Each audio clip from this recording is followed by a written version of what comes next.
Hi, everyone. Thank you for joining the Endo Education Project podcast.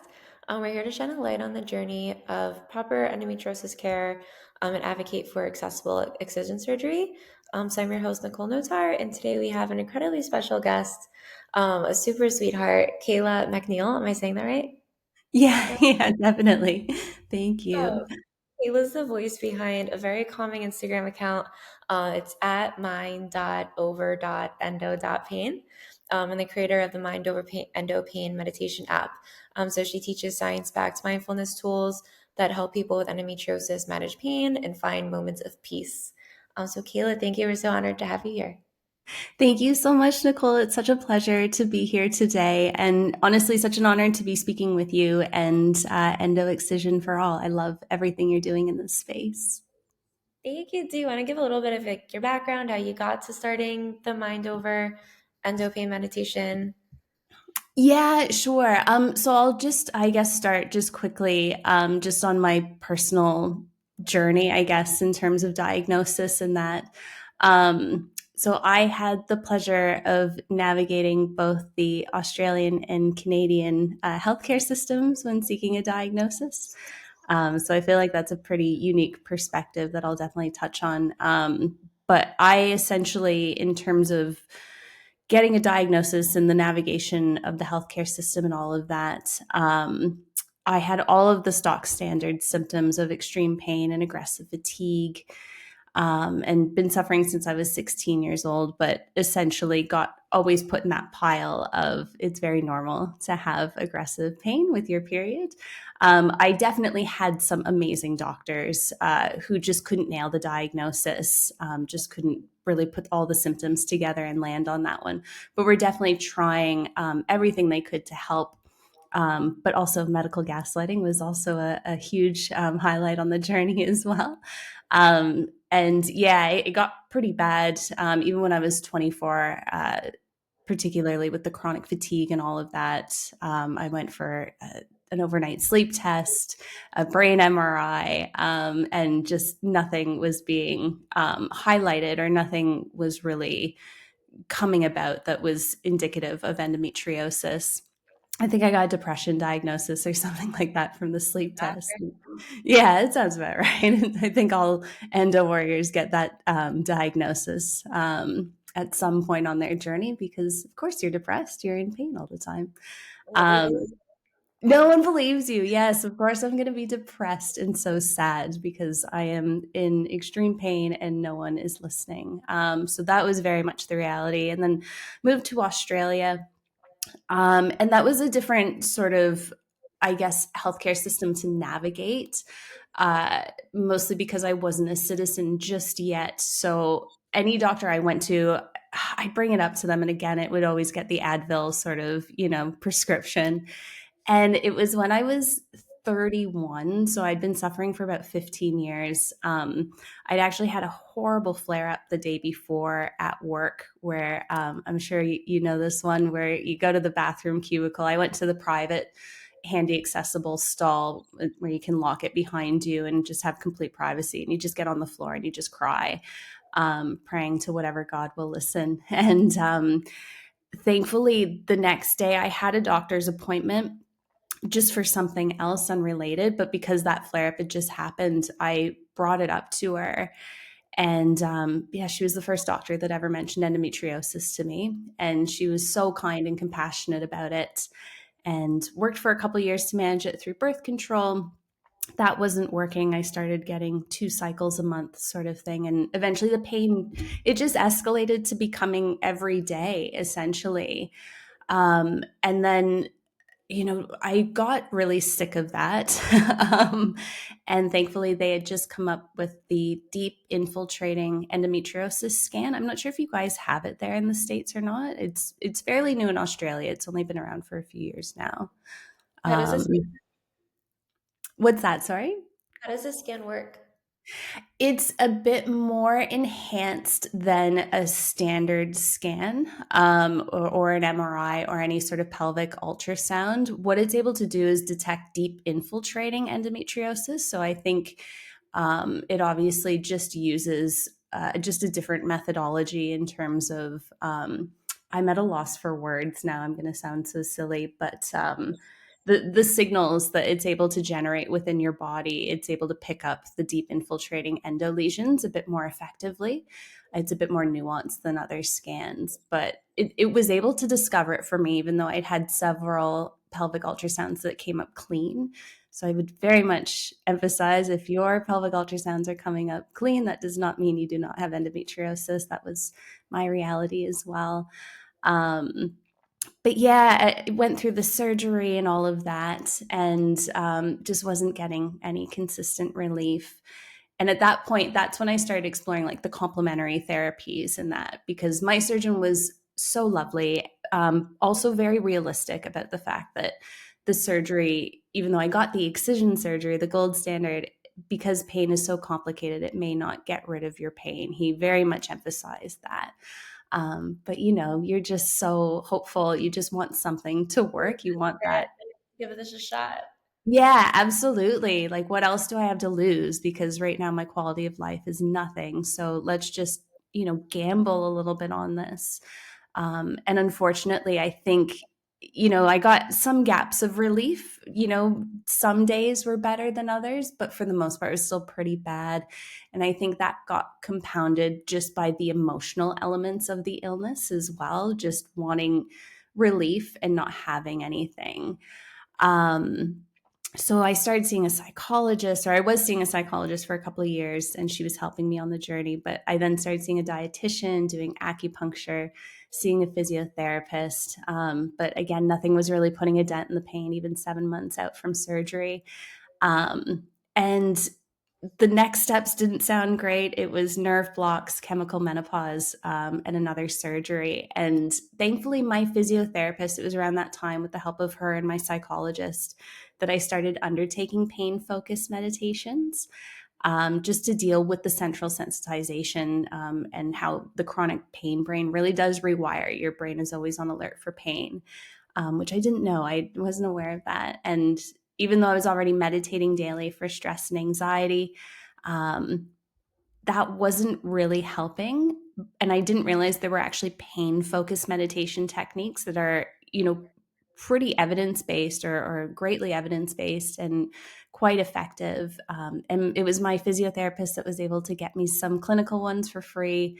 And that's when everything changed. I started integrating it into my routine, and just started noticing changes almost immediately in the moment and all of that, and longer term. And then on top of that, with the physiotherapist's help, I was learning all about the science of pain and complexities of it. So she was just giving me all these amazing tools and books to read on pain science. And that's when I really started to notice more gaps, in the days that I'd have pain and days that I wouldn't. And it helped so much. So I kept up with it. And then essentially, long story short, started making my own meditations for it. And that's essentially how I ended up here. But I do want people to know, meditation and mindfulness are very much evidence backed techniques, but they're not perfect. I still do get flare ups, not nearly to the degree that I did. I probably get one of those really bad ones once a year now. But compared to what it was before, it's so much better. And now I can handle it too a bit more emotionally as well. Yeah. I love that you called out because that's like, I mean, I told you when we first started talking, that's what made me like trust you is that you're like, this is not like a feel and like you're not gonna just like do a meditation and be perfect. Like it's a I tool to wish. help you. And there's so much science about how it helps you or can help you. Um, Mm-hmm. but it's not like do this and you're gonna be perfect and the disease is gonna go away. So I Absolutely. love your like transparency with that and like honesty and yeah, it just made me trust you immediately. Oh, that's nice. That's actually really sweet of you to say, because I think in this space, the mindfulness element of it can very much get put in that box of it's all in your head, and that is the exact opposite of what I want Just to. and stop thinking of that was something I think that's too why it like stuck with me so much is um I always had doctors tell me in like my teens, like if you stop all because all the scans are clear, if you stop Mm, thinking about the pain, it will go away. I'm no. like, that's something causing it. Like I could see the patient helping me deal with it. But like there's a disease in there that's causing the pain. If I stop thinking about it, it's not going to go away. No, it's like if you had a broken arm, if you stop thinking about that broken Yeah. arm, it's not gonna heal on its own. It needs proper bandaging and attention, and the fact I can't believe you got a response like that, although I feel like that is pretty stock Oh, right. standard advice. Yeah. And like that just sort of goes to show that even doctors who have the expertise in this space, they sometimes, they don't have the best bedside manner. Some of them, a lot do, and are amazing, but they can't cascade that information in a way that is understandable. Or, even if he had, I imagine it was a male doctor. I don't want to gender bias at all here that you had. Well, yeah, sure. Yeah, sadly, isn't it? Even if they have the best of intentions and they're trying to educate someone on mindfulness and meditation, I think Yeah. it's so important to go about it in the right way and make it known that pain is very complex. That doesn't make it any less real what you're going through. It is in your brain, your body, your nervous system. It's everywhere. And we have to tackle all of those components of it to get you some relief, including excision surgery and that if that's what's necessary. What were your main symptoms that, I mean, like your main endo symptoms, but then also your main symptoms that you started seeing relief with sooner when you started doing meditation? Because, like, for me, the gastro symptoms meditation has been a huge help with before Yeah, surgery and after.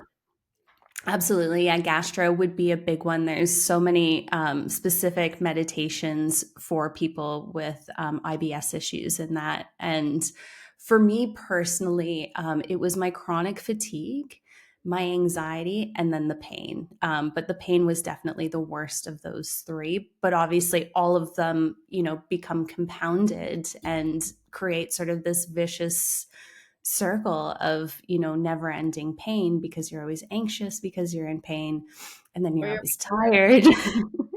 You're exhausted all the time, you can't do anything, and you just feel helpless and hopeless. And I think what meditation did for me in terms of symptom management was it first gave me 5 minutes a day or 10 minutes a day to just be with myself. Even when you're going to bed at night, you can't really turn the stories off in your head, that sort of thing.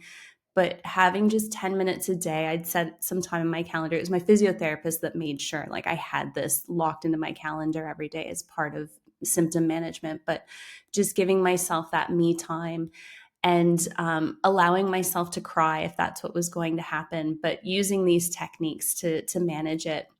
And I noticed immediately pain relief. Pain relief was the biggest one that I'd noticed, but the emotional relief as well was huge because I finally just had moments to just validate and acknowledge what I had been through, which is, I think, a lot of what endo warriors suffer with is the suppression of the emotional side of it because you're in pain all the time and you don't want to feel like a burden to other people, even though you're not. I'm just going to put that out there. But it's easy to, I imagine you were like that as well. I remember you had told me actually the first time we spoke, you had gone to a breathwork class and you found that you were just crying. And, that experience, yeah, I think everyone with endo needs that because we keep it locked in because society almost demands that of us. It's never to be seen or heard, right? Yeah, that and all the tension that like my body felt, where the person teaching the class is like, that's where all your things, that's where all the tension in your body, like wherever you feel the heaviest, like that's where it's all, that's the source, that's where it's coming from. And it was my Yeah. whole abdominal region. I was like, this makes sense. Yeah, the body keeps the score, right? All that emotional trauma that you've endured is stored there, both through the lesions themselves, as well as just through the tension, anxiety, and trauma that the body has gone through dealing with an illness like this. Yeah. Yeah. For those who are unfamiliar with mindfulness, what does the science tell us about its role in chronic pain management? Like, how exactly is it connected? Yeah, sure. So the science behind mindfulness and meditation, and their effects on pain have been backed by reams and reams of verifiable research. I just need to underscore that now. So I'm just repeating the data. But these insights have existed for several decades now, even millennia, when you sort of go back in time to ancient Buddhist traditions. These were all used for, liberation from suffering and pain relief in that. But only in the last, I'd say, 50 or 60 years has there been legitimate evidence-based research to show the effectiveness of mindfulness and meditation in real time. But they're so fundamental for our chronic pain for a number of reasons in terms of the science. So I'd say, firstly, our brain has changed because of the chronic and debilitating pain that we've lived with, where our brain essentially starts to rewire itself for the pain experience, meaning even slight bloating or gas can set those pain alarm signals screaming. So it can be absent from the endo acting up. And our body has essentially turned into a car with an overactive alarm system at this point, where I'd say most cars require someone breaking into them for the alarm to sound. But for someone with endometriosis, just a leaf falling on the hood of your car will send the pain alarm signals screaming. And this is the central sensitization element of suffering with chronic pain, essentially every month for most of your life. And I think is something that most people with endo suffer with because the pain is every single month for years and years and years. So the brain rewires to protect us from this threat that it's always sensing. And so it starts highlighting the signals even more. So it gets even worse than what it once was, if that's even imaginable. And the brain is a bit dumb and doesn't understand at a conscious level that there's no cure for the illness, and we're already doing everything we can to manage it. So it'll just keep working harder and harder for our attention, and then eventually rewires through neuroplasticity because what we practice grows stronger, and the brain loves practicing pain. So, again, even if we have effectively excised it through surgery, we may not get relief because the brain's pain alarm system is still switched on. And we now need to make it feel safe so it can finally turn off. So, mindfulness and meditation provide really safe and gentle tools for us to regulate our body out of our fight or flight response, first through breath work and nervous system techniques. And then this essentially tricks the brain and body into feeling safe. And then through tools like visualization, we can then rewire the pain brain to start having neurons firing for other reasons instead of pain. So I've always found this really interesting. There isn't one specific pain area in the brain, it's a number of different networks working together. And one of the networks, it's called the posterior parietal lobe. It's responsible for both pain and visualization. So if we start visualizing while we're in a pain flare up, the pain signals can't send as effectively as they once did. So we're essentially hijacking those pain neurons for another reason, which is visualization, which eases that experience. Mindfulness and meditation also help us to essentially recalibrate the pain signals from the body and make them be interpreted as information and not danger, making the brain and body feel safe. And then just another thing I'll quickly add to that is the other way that mindfulness and meditation really help with chronic pain are the compassion-based exercises that we do with meditation, which again are the most ancient Buddhist practices that we can do and are backed by so much peer-reviewed research as well. Essentially, compassion activates something in us called the mammalian care system, which is our body's most innate bonding and care system. And when it's activated, we actually release these really powerful neurochemicals like oxytocin and endorphins. So we get just amazing emotional relief as well as physiological relief from these feel good chemicals that are now pumping through our body. It just also helps us to acknowledge our pain and the trauma and really speaks to the upheaval of the illness, which no pill or surgery can really do. So I'd say those are the main ways that it really does help manage pain in a really sophisticated way as well. I'd say it feels very woo woo, but there's a lot of neuroscience behind what's actually happening at that level when we practice it, which is really cool. What sticks out to me the most about all that is the rewiring the brain part. So like that's the part I've been trying to figure out for so long is that and it's like taking years that especially I did get some relief, right? I got a lot of relief after surgery and then I grew back. But in that time period right after surgery where I did actually get relief, it was just like waiting for it to come back again. So I had to Yeah. like rewire my brain that, okay, if I maybe eat too much cake, then my stomach's gonna hurt, and that's not an endo flare coming. Like this, like the different things in life that could trigger stomach upset or feeling out of breath or feeling really tired or getting like a little crampy, that it's not necessarily going to go 0 to 100, but my brain was so used for 15 years from the pain get a little bit, and then you basically have 5 minutes to eat something and take a Motrin or take a couple Motrin before the pain hits 100. And it's like rewiring the brain, my trying to rewire my brain to understand that, okay, you're not going to go 0 to 100. Like that was the Yeah. past. This is now. You're in a spot where you might not feel good, but it doesn't mean it's going to escalate to this on the floor, passing out pain. And that's something I'm like still. It's been 2 years, and I'm still trying to rewire it.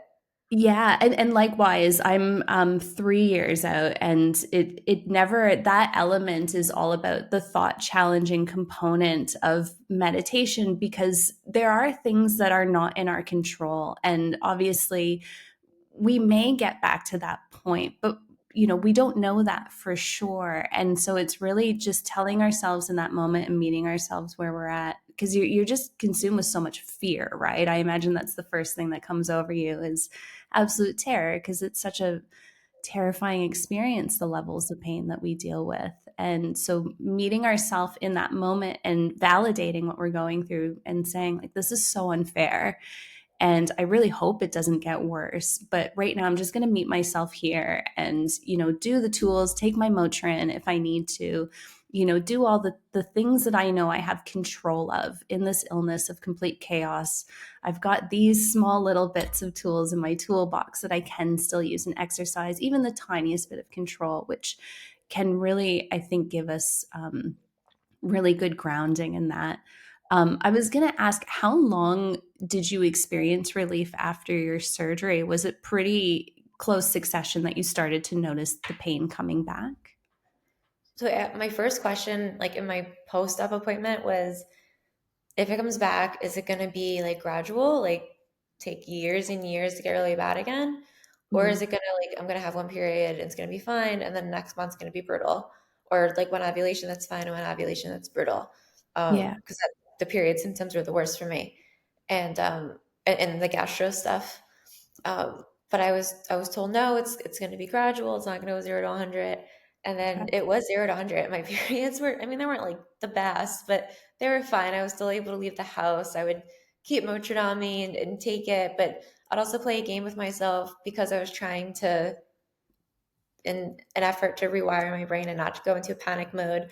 I kind of wait a Right. little bit. I wouldn't like see spotting and immediately pop to Motrin and be like, all right, let's Mhm. wait like an hour or two.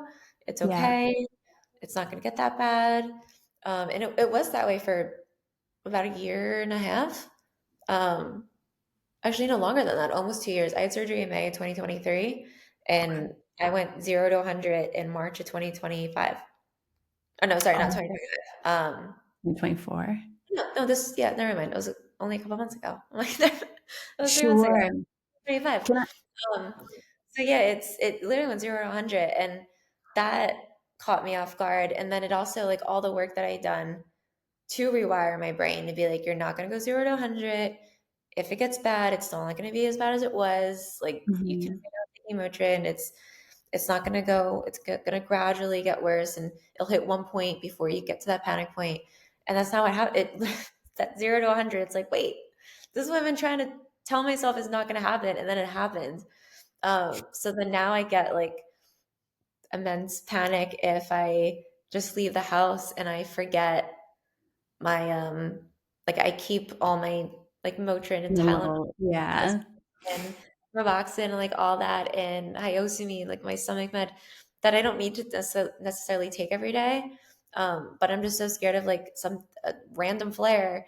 Like, what if I'm out and I don't have my Motrin, and then if I'm out and I notice I like took a bag that I didn't have it in it, I go into this panic state.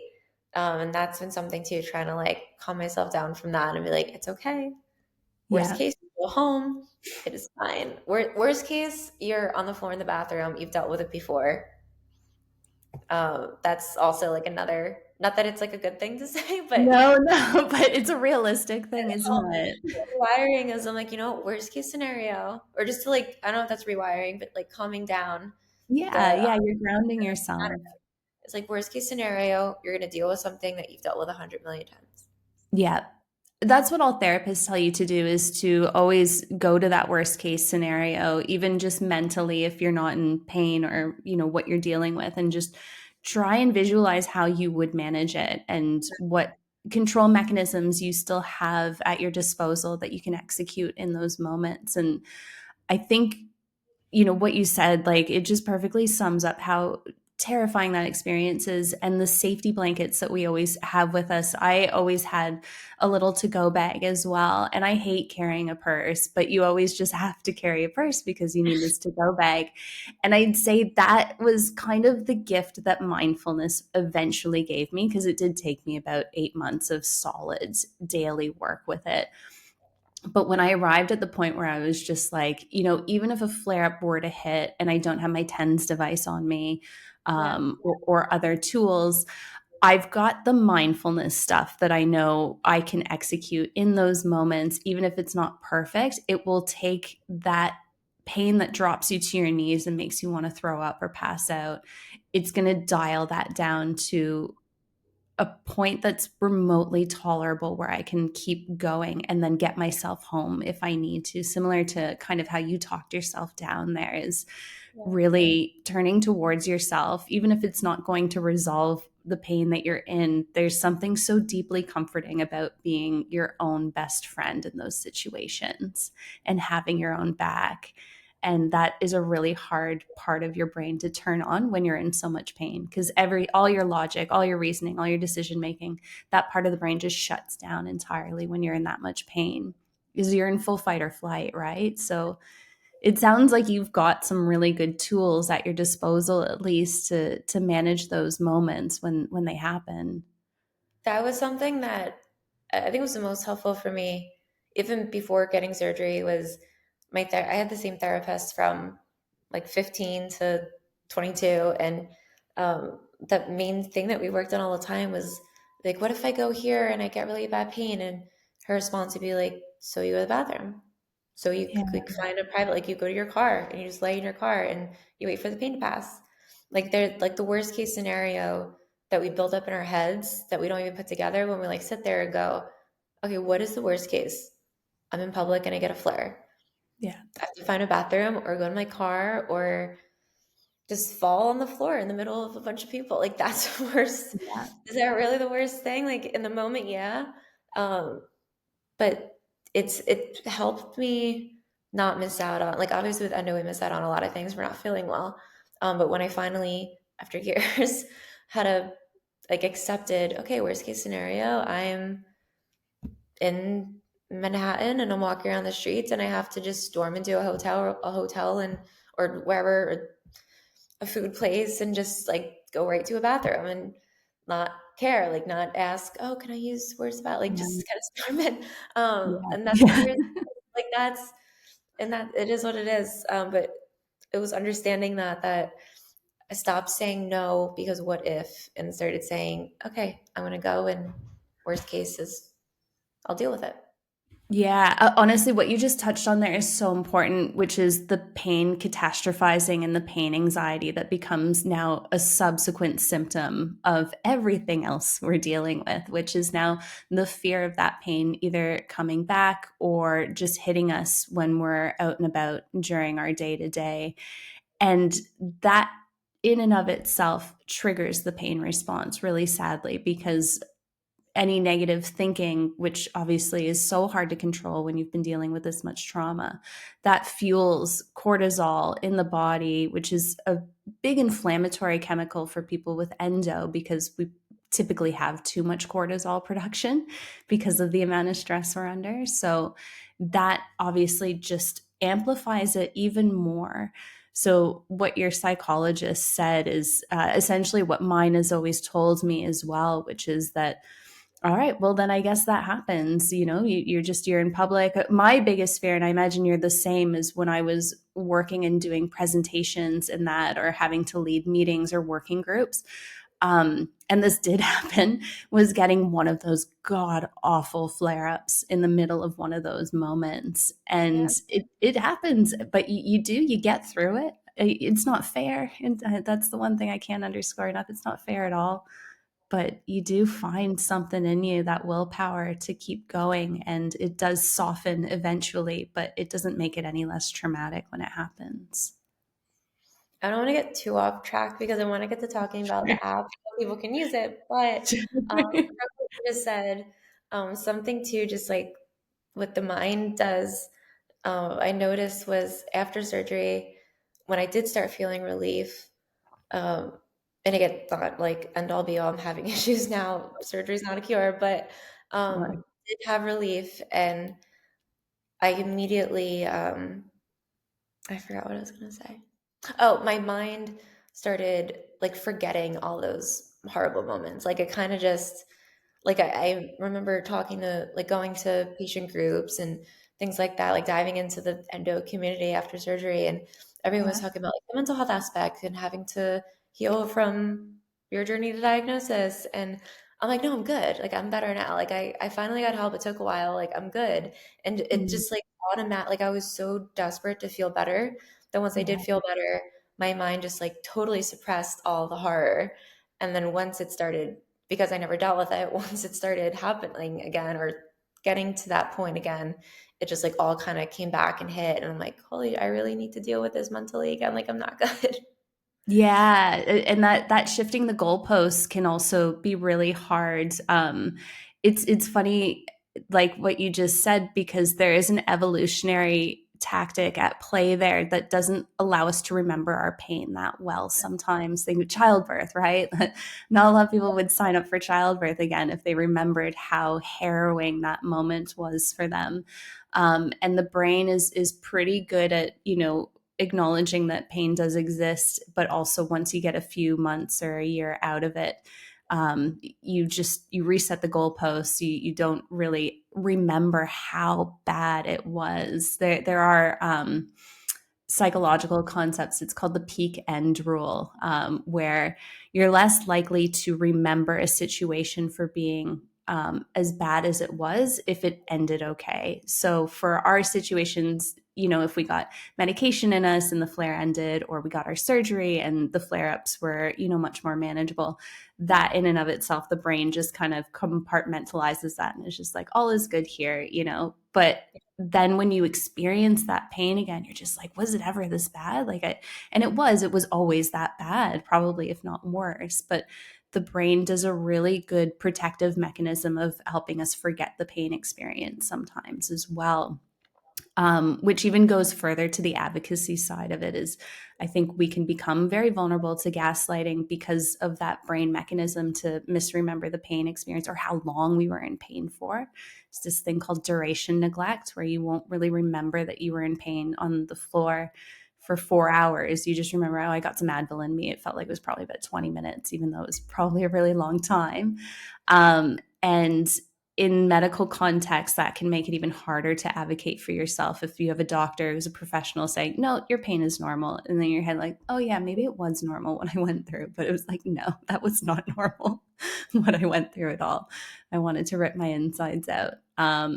But yeah, and it's so funny. I had this moment a few months or like about a year out of my surgery when I was really starting to be better, but was still taking medication. And I was talking to my psychologist about that, and she was just like, you just take a moment and remember what it was like a year ago and the type of medication you were taking. Like, you have to see that it is shifting and it's shifting in a positive direction. And she was right. I had even taken a photo a year earlier of just the pile of medication that was on my bedside table, just for, in the middle of the night if you have a flare up hit out of nowhere. And now I don't have any medication in my bedside table. So it's really just reframing that as well and reminding yourself that there have been improvements, even if there are bumps along the journey. It's still, going in a better trajectory than it was prior to all my treatments and that. That's I had the same moment like a month ago. So I'm happy you said that because I was going through I was trying to find like a picture in my messages with a friend, someone with endo. Mhm. That's how we became friends. But after my surgery, I'd sent her, or it was after her surgery, but I had a picture of everything outside my bathroom on the bathroom floor. So like the toilet's like right by the door. So for Mhm. my period, when I knew I was getting my period, I would have a towel, like a big towel on the floor to use to rest my head on. I Oh would my have a cold pack that like I wouldn't be able to go down to the fridge to get it, but I would keep it just like on the tile and it would still like kind of feel cold. Heating pad, TENS machine, Motrin, Tylenol, a water bottle, um, that English muffin because like need to eat. God. So I would always have that in case it was the middle of the night or first thing in the morning and I couldn't get down the stairs. I would have the food there and my and hyoscine stomach medication, and I forgot like all my stuff.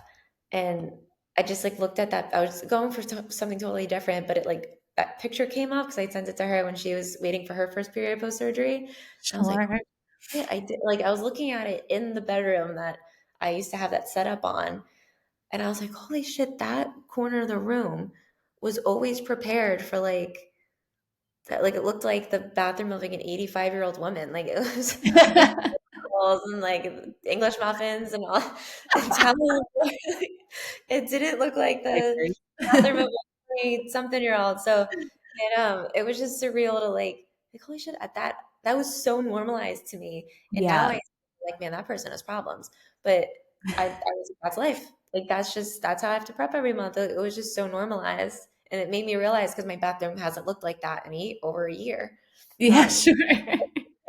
it was just This like I can't believe that this is the extent. Like that these are the things we're thinking about. Is like okay, I need to keep a water bottle here because I might not be able to get down the stairs. Yeah. Yeah, and essentially your bathroom becomes decked out like a Walgreens pharmacy, right? But and like you said before too, like your every month would be horrific, and then Yeah, I'd get through it and be like, okay, you know what, that wasn't that bad. Like I got it. cool. Like it's Yeah. like I'm prepped. Like I'll do my counting thing. I'll start the 10th machine earlier. Maybe I'll go up another setting. Like it's like it really wasn't that bad. But then we're dealing with it. It's like get this out of me. Get me into surgery right now. But the Yeah. second it's over, you're like, okay, I got it. Yeah, because of that feeling of euphoria that hits you as well when you're in that much pain trauma and even the slightest bit of relief, your body just becomes flooded with, feel good chemicals because finally you're out of the thick of it. And then you just misremember the whole thing. Like I was going to ask, when you had the full pharmacy in your bathroom there, had you even gotten the diagnosis yet? Or were you still just under the impression that this is pretty normal what I deal with? I just have to soup up my bathroom to. That's where, I mean, lucky is a very strange word for this, but I Yeah. do kind of consider it lucky because I always knew what endo was, because my mom was diagnosed with it when I was born via C-section. Oh, no So at way. least I was being delivered and the guy was like, this tissue looks abnormal, scraped it, tested it, pathology came back positive for endo. But that was it. Never, no treatment, whatever. He was just like, you're lucky you got pregnant in the first place. And that's it. And then there was no kids after me. So, um, Wow. my mom, when I started having issues, was like, you probably have endometriosis. And then brought it up to the gynecologists and primaries and gastros and endocrinologists and all of them. And they're just like, there's nothing you could do for it except for birth control. And I always refused to. I got birth control backs countless times as like a teenager in early 20s, but I would always go to take it and like I couldn't get it down. And I'm Yeah. not like anti birth control. It just didn't feel right. I was like, this isn't the answer. This Yeah. isn't going to help me. Like I need to get to the root cause. So I never ended. I started birth control after, but that's a whole other conversation. But yeah, so I feel like I was lucky that I knew what it was in that aspect. So I knew I probably had it. Like I knew the genetic component. I knew like it had to be endo. Like even going in for surgery, I feel like most people have that fear. Like, what if it's not endo? What if there's not? And I'm like, if it has Mhm. to be. Like my mom has it. The symptoms are to a T. it has to be. It was just trying to find someone who would operate on me. Yeah, that's incredible because you went in there giving them the diagnosis. They didn't even have to go through a checklist of differential diagnosis or anything. You're like, no, this is it. This is hereditary. It runs in the family. My mom has it. But you were still just like, no, push. Like that is the most extreme form of gaslighting, I feel like, It was because a you blessing. know. It was a blessing in disguise because all those gynos, like, you know, like 50, would have done an ablation surgery. Yeah. So I'm like happy about it. Obviously not happy about the treatment, um, but it was a blessing in disguise because then I got to the point where I was like, I just have to go out of network and see someone, and that's when I learned about what excision even is, Yeah. and our gaps in healthcare and why we're sitting here having this conversation. But um, Absolutely. it is messed up, a blessing in disguise. Yes, yeah, definitely. It's always obviously a good way to sort of see it as the bigger picture that, you were able to avoid it. But in those moments, it's just, that's part of the trauma that your body is now overcoming, on top of the pain and all of that is, will I continue to be dismissed? And just common fears around that, just not being believed, like, just it's one of the worst things in the world to be essentially being accused of lying or exaggerating. And again, you suppress wanting to talk about it. It's an awful way to live. Let's talk about your app because Wow. we were talking about all our horror stories. When someone's having an episode, a flare up, like what do they go into your app and then what? Like, what's the resource? What's the best thing to click on? Like, how does the app help in the middle of a flare up, or Sure. consistent every day and kind of work generally, and then see progress over time? So, both actually. And that's why I love mindfulness and meditation, because it has immediate impacts as well as long term overarching impacts. So, if you're, let's just say, the classic symptom, you're in a really bad flare up, um, I would suggest, yeah, going into the app. There are a number of different resources, and you can find these on Spotify as well. Some of them are behind a paywall on the app, but there are a lot of also free resources on YouTube and Spotify, or wherever you get your podcasts. So I want people to know that as well. But if you were to use the app as your main resource, there's different categories that will essentially meet you where you need to be met. So there's one for sleep, anxiety, pain. And I even have a surgery playlist as well. If you're someone who's just newly diagnosed or about to go through your surgery or just had your surgery, there's a number of different meditations just for that as well. But essentially, it's just a place where all of it exists. And if you were just to do it, let's say you were having a flare up and you were to listen to a meditation, um, what you would notice immediately with that is just your fight or flight response is going to come right back down to an equilibrium. You'll get right back into your rest and digest, because through a lot of breath work techniques in particular, we can activate the vagus nerve, which is our body's built in calming switch. And so, what that nerve does is it's connected to our brain, our heart, our lungs, and our stomach, amongst so many other things. And as anyone can tell you, and certainly yourself as well, the first thing that happens when you're in a flare up is your heart rate will increase, your palms are going to sweat, your breathing's going to become really shallow, because you are in a threat response. You're in full fight or flight.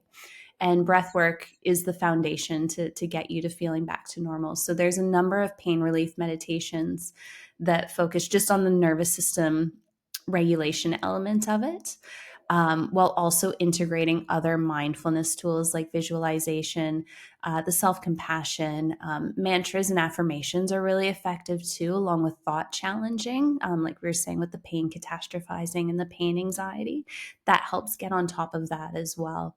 And the first six or so that I did, because I just thought I was doing it for an audience of one. I was just making these initially for myself, just to keep on top of my practice, learn more about mindfulness for pain relief. So the first six or so were pretty unhinged with the humor.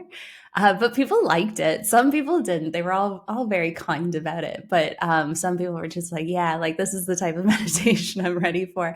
But just taking that feedback, I found a really nice groove with making them really both lighthearted, but deeply, deeply compassionate, along with explaining some of the science, like just little tidbits so you can understand what's actually happening at that physiological and neuropsychological level while you're doing them. So when you're in the moment, you get that immediate relief through the nervous system regulation, through embodying visualization and self compassion. And then as you continue to do that and keep that as a regular practice, ideally every day if you can, but it can be tough. It can be challenging, especially for anyone with neurodiversity. So I've got short meditations in there as well. Some are only just a minute or 2 minutes long that will give you the relief you need if you just want a little bite size of it. But continuing to do that each and every day, again, that's what's rewiring the brain. It's no longer going right into that pain processing response that it loves to go to. We're now teaching it that the body is safe, even if you still have your endo lesions and you're just waiting on your surgery or treatment of that sort. You can find ways to regulate and soften that experience in the meantime while you're waiting for other things to take hold, as well as complementing your surgery as well.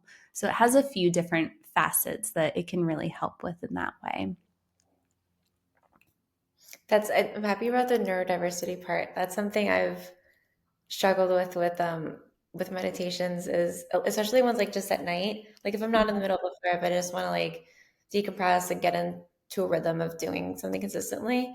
Is I'll be like I'll put on a light, I'll be laying there, I'll just like start like really listening, kind of like repeating back, and then like my mind just drifts off. I'm like, wait, the whole 45 minutes went by.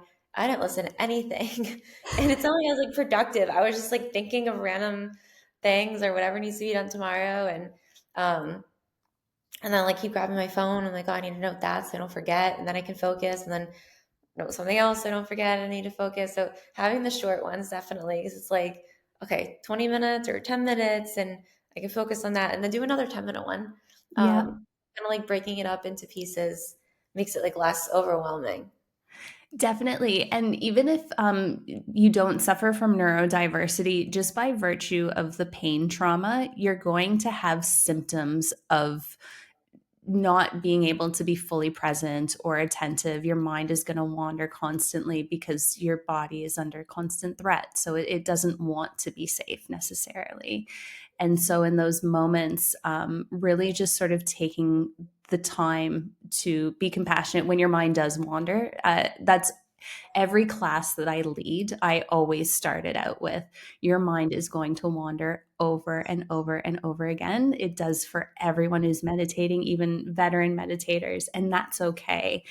What you want to get to is a point where you're celebrating the moments of mindful awareness where you recognize, oh, mind wandering, and not getting frustrated with yourself because meditation at its core, which is why it is so good for endo pain, is it's all about non-judgmental awareness. So as soon as you start getting frustrated or angry with yourself, oh, I just keep mind wandering, you've negated the whole process. But if you go, oh, mind wandering again, bring myself back into the present moment, that those are those magic mindfulness moments. It's a bicep curl for the brain, as people like to say, because what's happening again at that biological level is when we meditate, we're pumping blood flow to two key parts of our brain, our hippocampus, so the memory powerhouse, as well as our prefrontal cortex, which is responsible for logic, reason, decision making, emotional regulation, self regulation. And the more often we catch ourselves having those moments of, oh, I'm mind wandering, that's what's feeding into, building up that awareness in the prefrontal cortex and the hippocampus. So I like to tell people if you find yourself mind wandering, that's okay, because that discovery is the mindful moment that you're after. That's, the magic of it. And the more often we do that, even just in our day to day through just basic mindfulness when you're out and about, the more often you just notice this sort of overarching impact of, you're just a lot calmer. Things don't upset you as much. You can tolerate discomfort a bit better. And it just becomes something that is, it just makes life so great. My meditation teacher, when I was doing my training, she had the best quote, and I repeat it all the time, which is that if Pfizer could invent a drug that had all the benefits of meditation, we would all be popping that like crazy. And the great thing is that meditation, there's no pills involved. And it doesn't cost any money either. It's a free tool and resource that we have at our disposal that can essentially unlock our brain's pharmacy for relief. So that's always why I really love it, really, in that capacity. What's your recommendation for someone who's struggling on how to integrate mindfulness into their daily life? Like before bed, in the morning, or just kind of tailored to your own schedule? Like when would be the best time, generally speaking, for someone to start? Yeah. So I would say there's a number of different ways that you can go about it, but some people really love to meditate in the morning, first thing in the morning. What I like to do, I do meditation first thing in the morning.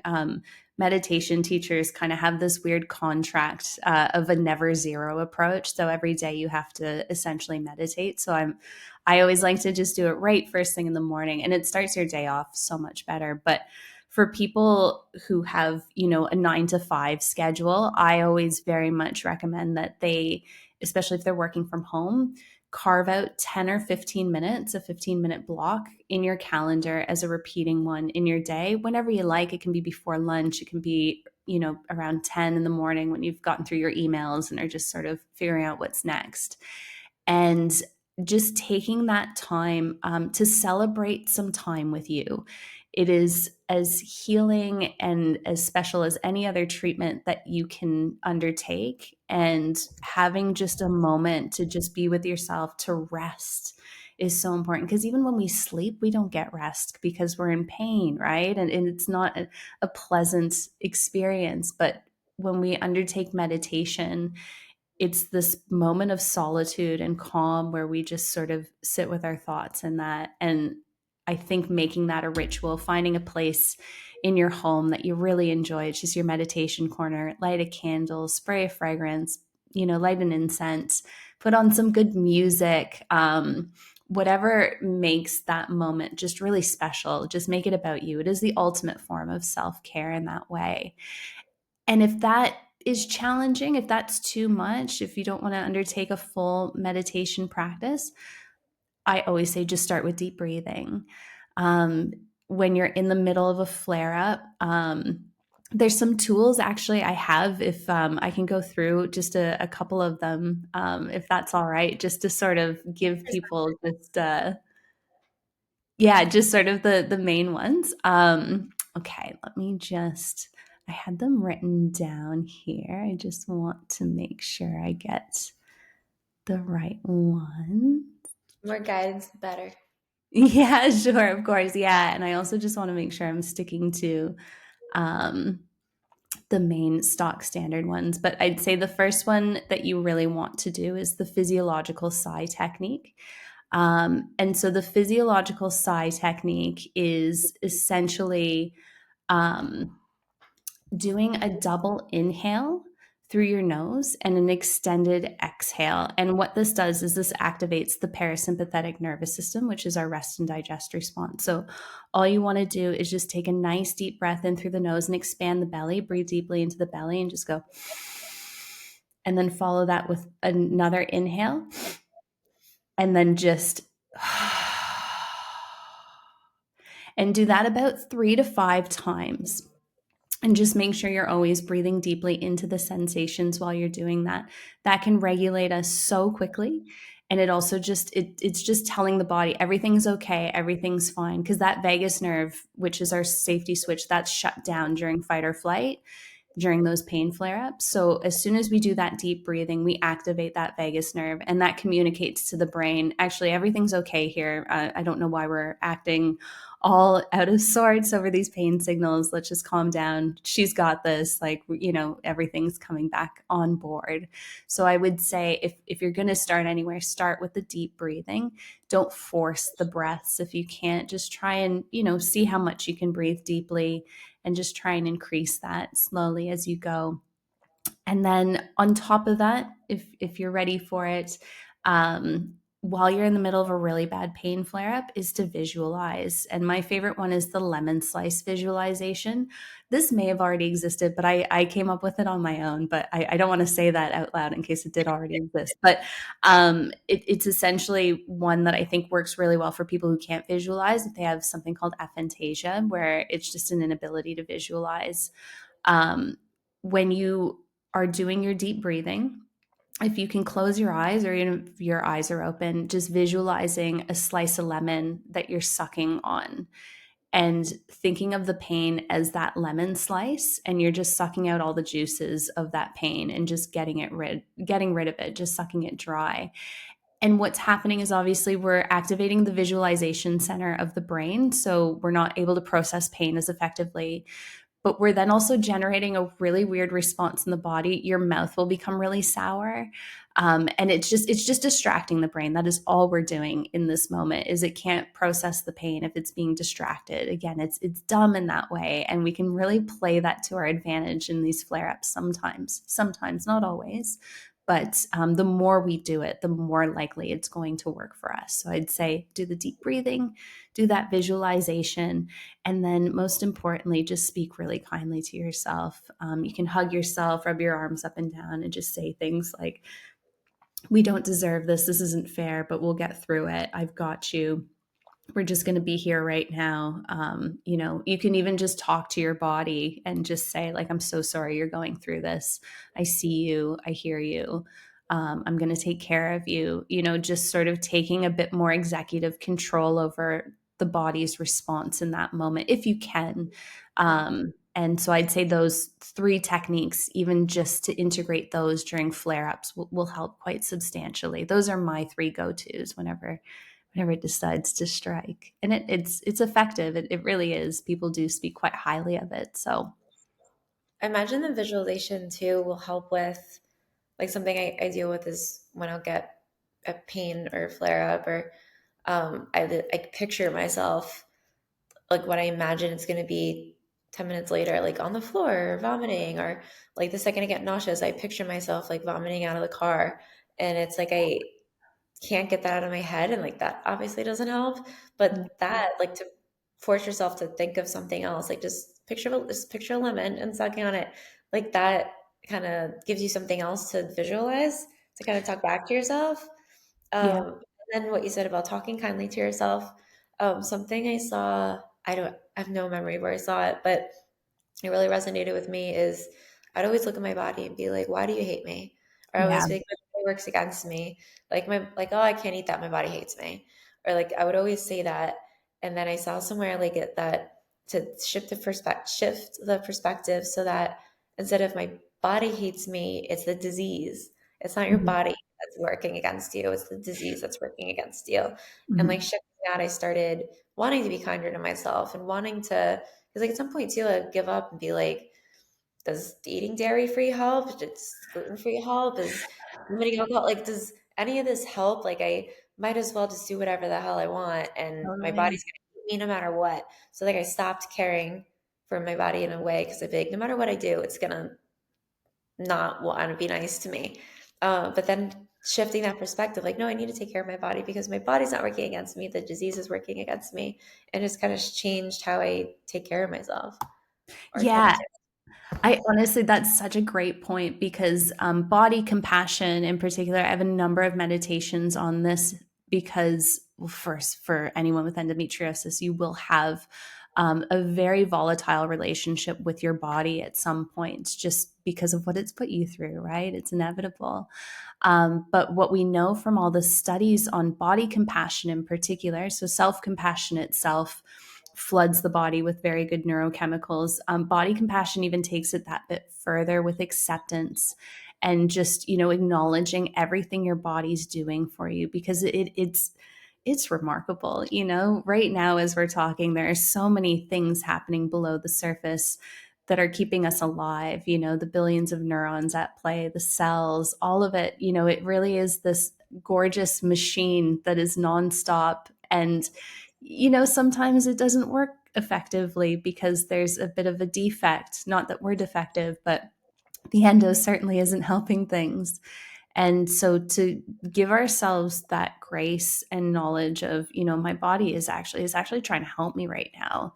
And I always try that as thought reframes with people I work with, is that the pain is actually trying to protect me. It's my body trying to help me. It's not my body trying to kill me, even though it does feel like that. Really does. But at the end of the day, the brain and body are just trying to protect me from this threat that it's sensing. And so I'm going to listen. I'm just going to turn towards it, because I think, and maybe you probably relate to this as well, disassociation is a huge mental health element of managing the disease. Because, and for those who don't know what disassociation is, it's essentially just disconnecting from your body. It feels like an out of body experience. And a lot of us can experience it when we're in pain, because you don't want to be in the body that is, in such aggressive, harmful pain. And so, you will likely have an out of body experience. You'll go numb. You'll completely just shut off behind the eyes, essentially, just as a form of survival. But unfortunately, that's not effective, because that in and of itself makes the pain worse, because now we're so afraid of our own body. And that pain catastrophizing, that pain anxiety flares up even more, in addition to the endo. So practicing that compassion and seeing our body as something quite remarkable and beautiful is, um, it's a hard place to get to. I can imagine for yourself, yeah, because you just just the scars as well, the physical implications of the illness, of what we go through with the endo belly and all of that. There are so many elements that make us want to turn away from who we are, but that is not, unfortunately, productive. And everything we know about the science is, turning towards ourselves in those moments can be quite life changing and very, very helpful in that moment to moment pain. Yeah.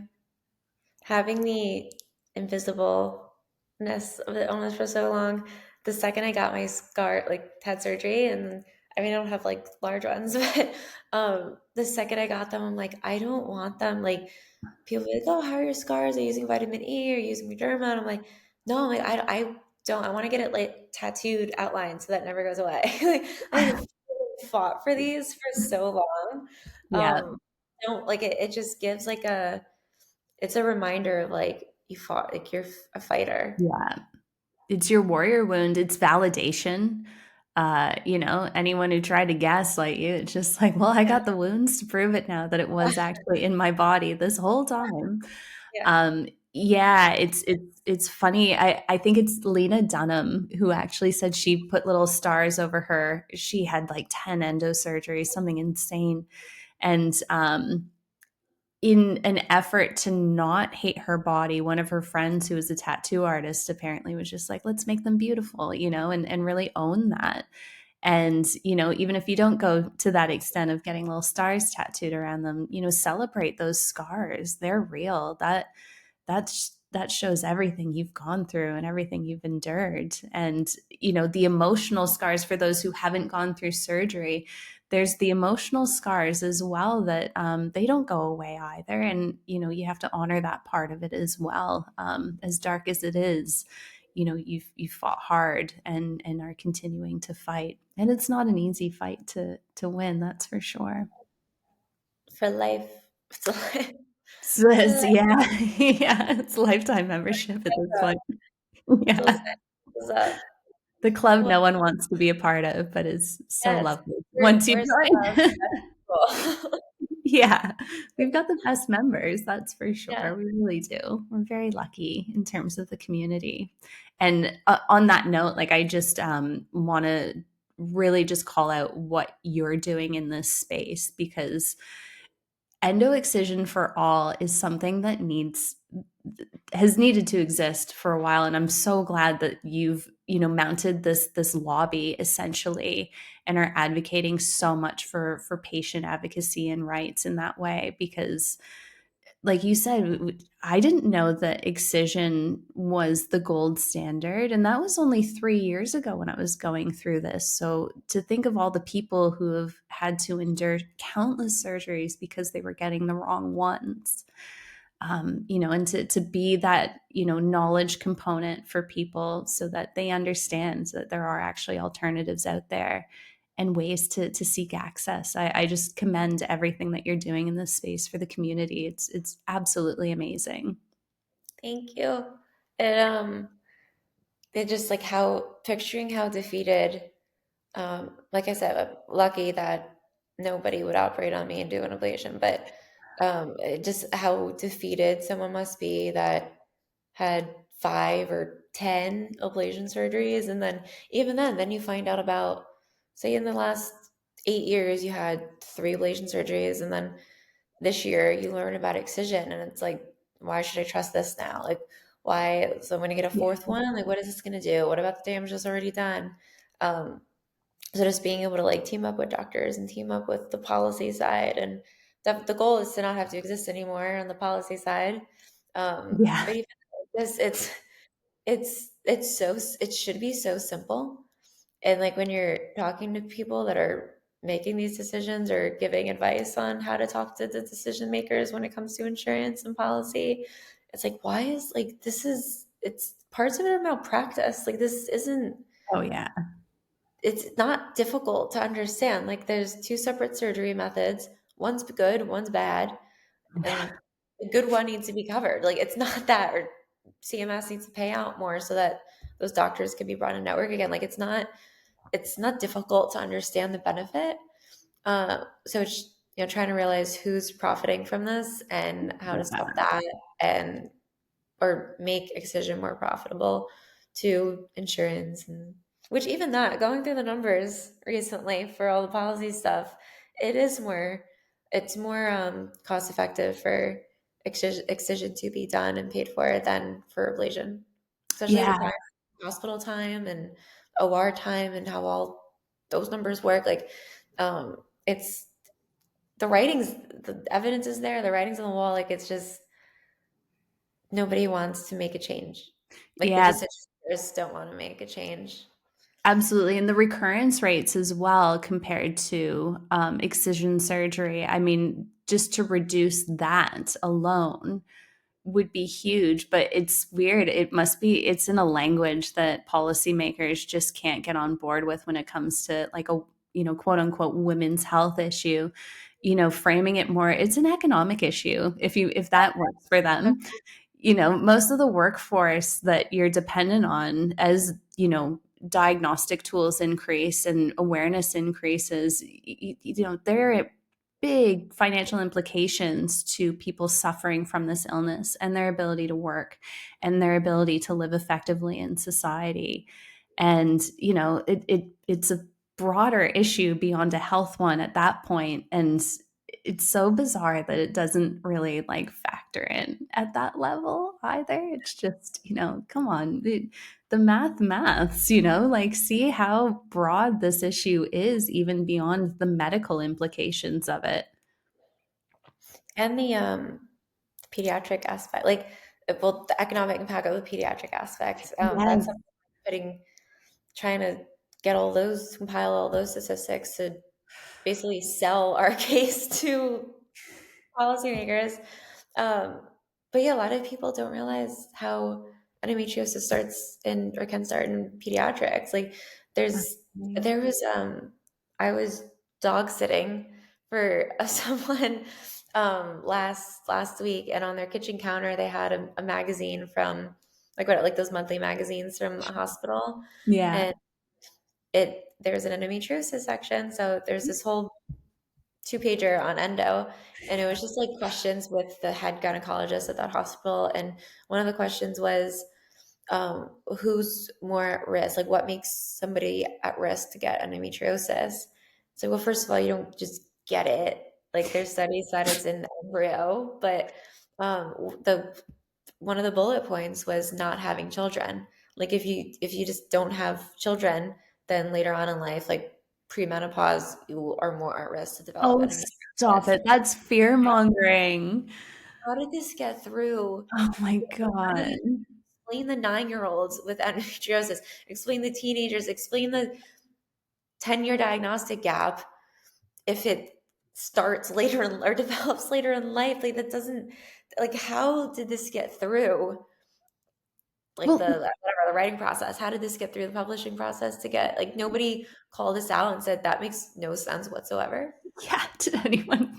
They just chat GPT'd it. It was a Wikipedia article they copy and pasted Yeah. because it How makes do well, also, I mean, the illness, creates can cause infertility. So, I mean, that makes sense. Of course, if you can't have children, okay. I think the call is coming from inside the house at this point. Like, come on, like exactly. infertility is already the issue here. That's why the person couldn't get pregnant, and now you're blaming them for that. It's just anyway. It's a mess. It really is. It's a mess on all fronts sometimes when it comes to that medical industrial complex and how it's handled, especially depending on the jurisdiction. Some are so much better than others. And there are obviously really good doctors that are still existent amongst this chaos. But yeah. As a and before we wrap up, as an endo patient, what would be your message of advice to someone who's undiagnosed and feeling hopeless and overwhelmed?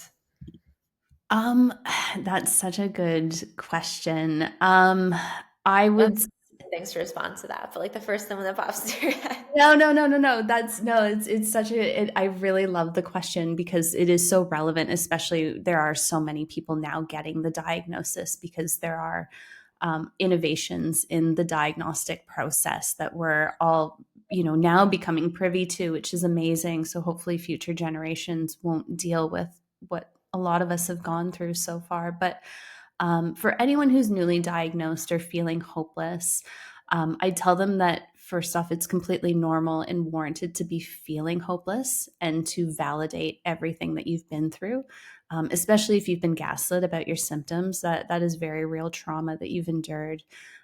You've been through so much, and that is traumatizing. So validate what you've gone through. I'd say as that first port of call, but to also recognize that you don't necessarily have to be at the whim of such a flawed medical system and that you have more power here than you realize, which is really hard because the patient model that we operate under very much makes us feel like we're at the mercy of the medical system. You're just prescribed a pill, move on, that sort of thing. But I definitely encourage you to be your own greatest advocate, and feel empowered on this journey for answers, while also grieving all the missteps that happen along the way that can hit us. Because those feelings are very real and truly, truly unfair. But to trust the science behind, again, like things like mindfulness meditation, gold standard excision surgery, trust the science behind these tools and really lean into the hope that there are actually so many of us who have found the right tools for relief, even if it has taken a lot of time, which again isn't fair at all. But you will eventually find the right medical team and the right tools that make your life with Endo one that's still filled with a lot of happiness and joy. And it's still, very possible to find ways to manage the illness and live your best life, despite what it's throwing at you. But yeah, don't feel like you have to be at the whim of the medical system. Make sure you're in front of a doctor who very much takes you on the journey and you are as in charge of your medical planning as they are. They help guide you and give you the resources, and you get to decide with their help and expertise what is going to work best for you. If you don't find yourself in that medical context, go somewhere else. Have them note it down that they're unwilling to help you if they're not willing to help you. But also, just recognize that, you can go elsewhere to get a holistic treatment. Make sure you're in front of someone who also acknowledges that it's not strictly a gynecological issue, it is a mental health issue.